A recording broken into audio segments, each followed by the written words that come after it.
Kwa rais. Tunaomba msamaha kwa rais. Mama Samia, mheshimiwa rais wa nchi yetu.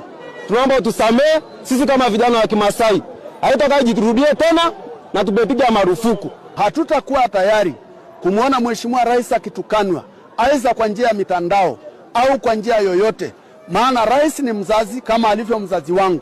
Na nikasema mtoto yoyote au kijana yoyote katika nchi hii, sio kwa jamii ya Kimasai, anayetumia nafasi yake vibaya kumtukana mtu aliyemzidi umri, ni lazima tumchukulie hatua zote za kisheria. Tukio hili kubwa ambalo limefanyika leo, na nawapongeza viongozi wetu wa mila kwa rika pamoja na mwenyekiti wetu wa ukoo Ole Kisongo, kwa namna ambavyo adhabu hii itakuwa fundisho. Yule ng'ombe ambaye kijana huyu leo ametoa na imechinjwa, ingemsaidia na wazazi wake na jamii yake, lakini leo inaliwa na umma kama sehemu ya ishara ya adhabu kubwa aliyepewa. Itamuuma kwa siku zake zote za maisha, kwa kuwa kutegemea kwamba angetoa ng'ombe huyo kwa njia hiyo.